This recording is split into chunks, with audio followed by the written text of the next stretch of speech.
Medak parliament యొక్క nomination వేయడం జరుగుతున్నాయి.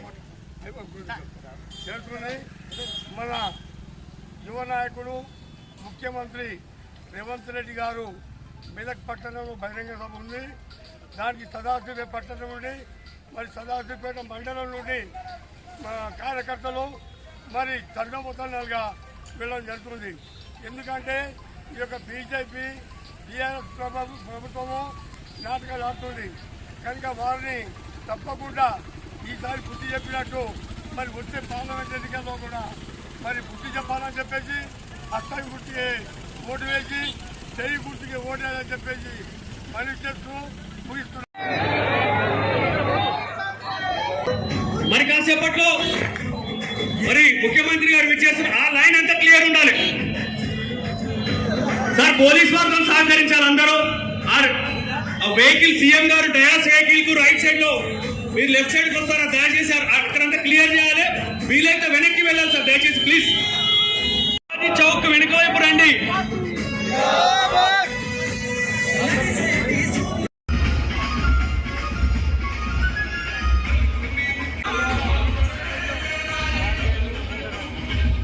నీలమ్మను మన మెదక్ పార్లమెంట్ అభ్యర్థిగా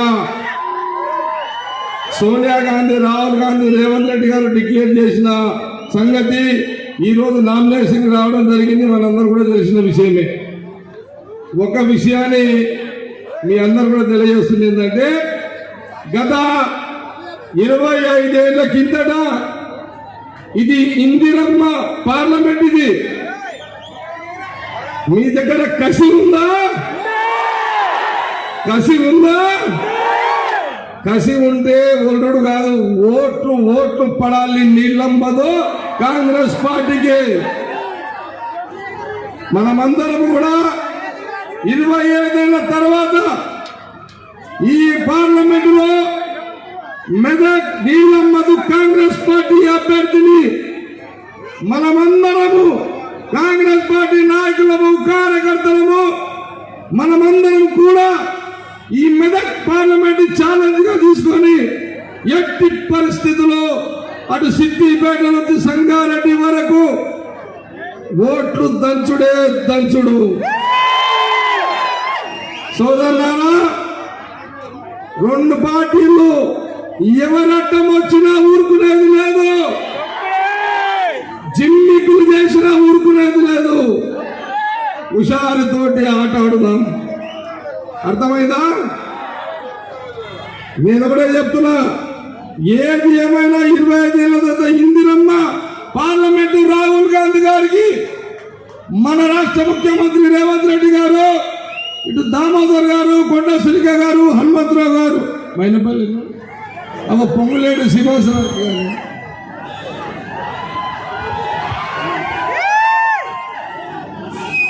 మైనపల్లి హనుమంతరావు గారు. ఒక విషయం గమనించుకోండి, సంగారెడ్డి నేను చూసుకుంటా,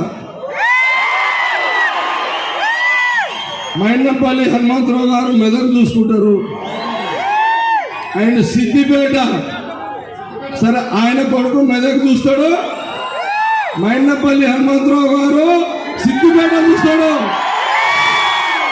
సిద్దిపేటలో ఉన్నాడు ఆయన. మీ దమ్ము చూపెట్టండి.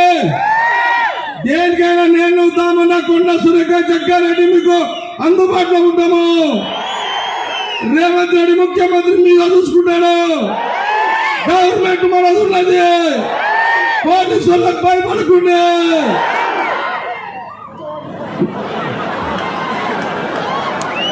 నీళ్ళ మొదలు గెలిపించుకోండి. ఆర్టీసీ బస్సులో ఉచిత ప్రయాణం ఇచ్చినాం. రాజీవ్ ఆరోగ్యశ్రీ పథకాన్ని అమలు చేసినాం. గ్యాస్ సిలిండర్ 500కి ఇచ్చినాం. 200 యూనిట్లు ఉచిత కరెంట్ ఇచ్చినాం. ఇందిరమ్మ ఇల్లు ఇచ్చినాం. నిన్నగాక మొన్న మామ అల్లుళ్ళు 2 తయారై రైతు రుణమాఫీ ఎప్పుడు చేస్తామని నేను ఈ వేదిక మీద నుంచి తెలంగాణ రాష్ట్ర రైతాంగానికి మెదకు చర్చి సాక్షిగా 7 పాయల దుర్గమ్మ సాక్షిగా నేను మాట ఇస్తున్నా. 15 ఆగస్టు లోపల ప్రతి రైతుకు 2 లక్షల రూపాయల లోపల రుణమాఫీ చేసే బాధ్యత మా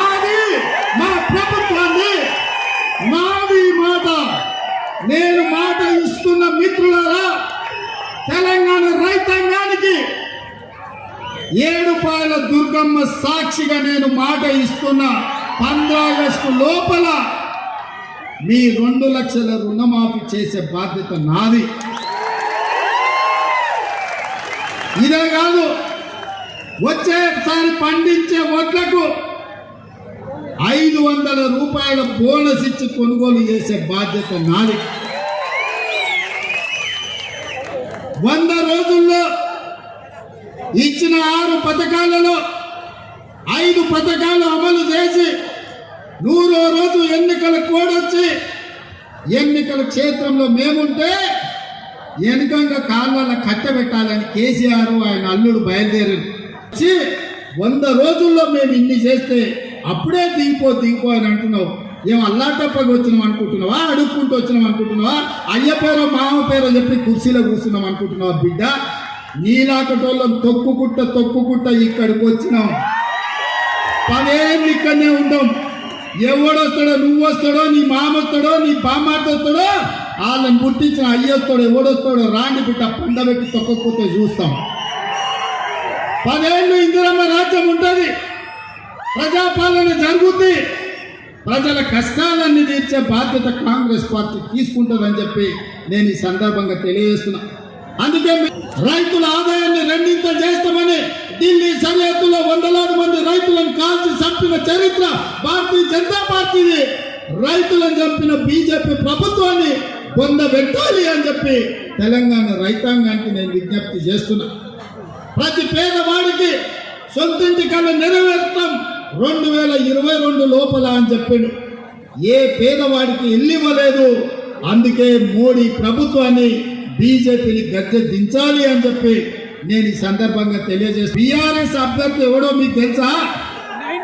మల్లన్న సాగరంలో 50,000 ఎకరాలు గుంజుకొని ఏటిగడ్డ కృష్ణాపురం మల్లన్న సాగర్ ప్రాంతంలో పేద రైతులను గోదావరి జలాలలో ముంచి పోలీసు ఉక్కు పాదాలతో తొక్కించి పోలీస్ స్టేషన్ల ఆడబిడ్డలను కొట్టించి మీ మీద దాడులు చేసిన దుర్మార్గుడే ఇవాళ బీఆర్ఎస్ అభ్యర్థి.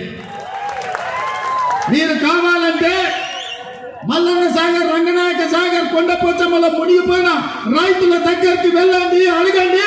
ఈ దుర్మార్గుడు వెంకట్రామరెడ్డి ఎవడు కలెక్టర్గా ఉండి ఇక్కడ రైతుల భూములు గుంజుకున్నాడు కాదా?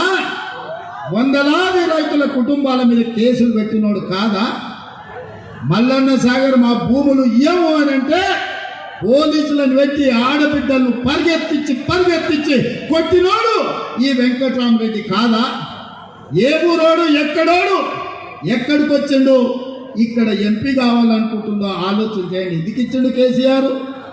నమ్మిన బంటు కాసిం రిజ్వీ నిజాంకి ఎట్లయితే గులాంగిరి చేసిండో ఫామ్ హౌస్ లో గులాంగిరి చేస్తాడు. కాసిం రిజ్వీ వాళ్ళ తెలంగాణ ప్రజల మీద ఎట్లా దాడులు చేపించిండో మల్లన్న సాగర్ లో 14 గ్రామాలను పొట్టన పెట్టుకున్న వెంకట్రామరెడ్డిని ఇవాళ బీఆర్ఎస్ అభ్యర్థిగా పెట్టిండు. ఢిల్లీలో కేడీని చూసినాం. వీళ్ళిద్దరు తోడు దొంగలే గూడు పుటాని. మొన్న డిసెంబర్లో కేడీని పొందబెట్టిండు. ఇక వంతు మోడీకి వచ్చింది. ఒక్కరిని కాదు, 2 తోడు దొంగల్ని తుదముట్టించే వరకు ఓడిస్తేనే ఈ ప్రాంత తెలంగాణకు న్యాయం జరుగుద్ది. మిమ్మల్ని ఆదుకునే బాధ్యత ప్రభుత్వం తీసుకుంటుంది. అందుకే మిత్రులారా, ఇంకా 4.5 ఏళ్ళు ప్రభుత్వం ఉన్నది, కాంగ్రెస్ ఉంటుంది. ఆ తర్వాత మళ్ళొక్కసారి ప్రజల ఆశీర్వాదంతో ఇంకో 5 ఏళ్ళు, మొత్తం 10 ఏళ్ళు అధికారంలో ఉంటాం. మీ సమస్యల్ని పరిష్కరించే బాధ్యత మాది. మీకు ఇందిరమ్మ ఇల్లు ఇచ్చే బాధ్యత మాది. బస్సు ఉచిత ప్రయాణం ఇచ్చే మాది. ఆరోగ్యశ్రీ పథకం అమలు చేసే బాధ్యత మాది. మీ ఇంటికి ఉచిత కరెంట్ ఇచ్చే బాధ్యత మాది. 2 లక్షల రూపాయల రైతు రుణమాఫీ చేసే బాధ్యత మాది. 500 రూపాయలు బోనస్ ఇచ్చి మీరు పండించిన పంటను కొనే బాధ్యత మాది. ఇన్ని పనులు చేయాలనుకుంటున్న మేము మిమ్మల్ని వజ్రాలు వైదూర్యాలు అడుగుతలేం, మనులు మాణిక్యాలు అడుగుతలేం, మీ విలువైన సారవంతమైన భూములు అడుగుతలేం. ఏమడుగుతున్న మిత్రులారా? మిమ్మల్ని ఏమడుగుతున్న మిత్రులారా? ఎంతో మంది ఎన్నో సార్లు ఎవరెవరితో వేసారు. 20 ఏళ్ళు బీఆర్ఎస్ ఓన్కి బీజేపీ ఓన్ కేసులు. ఈ ఒక్కసారి బలహీన వర్గాల బిడ్డ పైసలు లేకపోయినా ఎన్నికల్లో గెలవచ్చని ఓ బలహీన వర్గాల బిడ్డకు ఓటేసి ప్రజాస్వామ్యం మీద నమ్మకం కలిగించండి, విశ్వాసం కలిగించండి. ప్రజా సేవలో ఉంటే పేదవాడైన పార్లమెంటుకు పోతాడని ఈ మెదకు గడ్డ నుంచే గెలిపించండి అని చెప్పి నేను మీకు అందరికీ విజ్ఞప్తి చేస్తున్నా. నీలం మధును గెలిపించడానికి మీరు సిద్ధమా? సిద్ధమా? ఇందిరమ్మ రాజ్యానికి ఓటేయడానికి సిద్ధమా? రాహుల్ గాంధీ ప్రధానమంత్రిని చేయడానికి సిద్ధమా? కాంగ్రెస్ పార్టీని గెలిపించడానికి సిద్ధమా? సిద్ధం అన్నోళ్ళు అందరు చేయి పైకెత్తి, అందరు చేయి పైకెత్తి. అలాడెత్తుతలేరా? మిమ్మల్ని కూడా చూస్తున్నా. మిగతా మీద ఉన్న ఆడున్నోళ్ళు కూడా ఎత్తాలి. జై కాంగ్రెస్, జై జై కాంగ్రెస్. హస్తం గుర్తుకే, హస్తం గుర్తుకే, హస్తం గుర్తుకే.